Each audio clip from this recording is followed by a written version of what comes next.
Joe Trippi, former campaign manager for Howard Dean's presidential campaign, Democratic strategist, senior advisor to the Lincoln Project. Good to see you as always, Joe.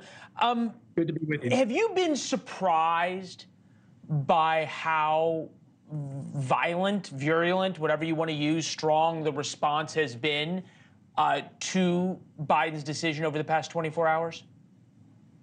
No, not at all. Look, this is one of those things where you're not going to, there's no politics in this. There's no political gain either way. There are a bunch of people who literally you cannot make happy no matter what you do. I mean, I'm talking about young people concerned about humanitarian, and what they would say is over the top attacks by Israel in Gaza, and the same with people who want to absolutely wipe out Hamas, as does the president. The difference here is Joe, no. You cannot say that the president wants to absolutely wipe out Hamas when he's withholding the weapons from Israel that would actually wipe out Hamas. He's not doing that, Leland. He's saying, look, when Iran attacked Israel, if I remember correctly, weeks ago, there was a president and an administration and a State Department that rallied and got the Saudi Arabia, Jordan, I mean, one of the biggest defensive coalitions on the planet to protect and defend Israel against those missiles and the drones.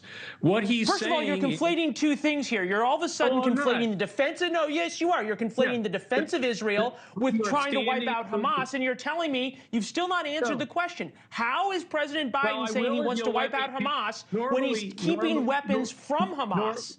Normally, Leland, you used to let me complete sentences and answer your questions, but if just please answer the question. Yeah, it's really simple. What the president said and what he's doing is if you intend to go into Rafa and drop 2,000-pound bombs on that in Rafa, they're not going to be we're not going to supply those bombs to you. There's plenty of ways to eradicate Hamas, and not only that, we learned these lessons in Iraq. And we initially made a lot of mistakes when we went into Iraq, and you know that, and we learned in Mosul and other places a better way to do these door-to-door, take out the enemy, and there are better ways. You can support Israel 100% and still have problems with the way Netanyahu is prosecuting that war. That is where I think the president is. He's made that clear now for a while.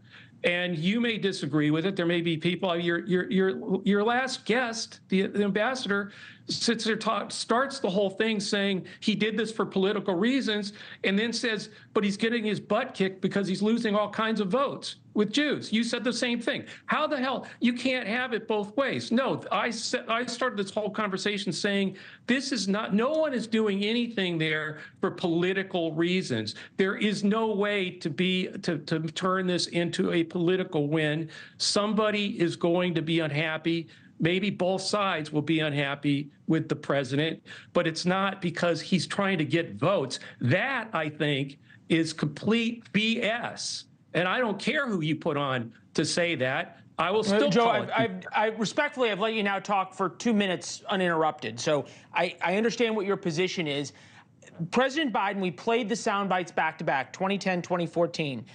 One of his lines: the security of Israel and the United States is inextricably tied, and we will never, ever abandon Israel out of our own self-interest.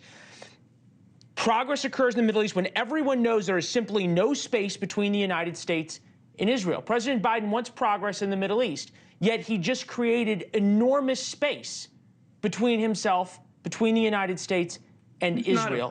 Was he wrong then or now? The United States isn't abandoning Israel. The president isn't abandoning Israel. You can urge Netanyahu to prosecute the war in a different way, and without dropping 2,000-pound bombs that will inevitably increase the number of innocent civilians who will be killed. Thanks for watching. Go to joinnn.com to find NewsNation on your television provider. And don't forget to click the red subscribe button below to get more of NewsNation's fact-driven, unbiased coverage.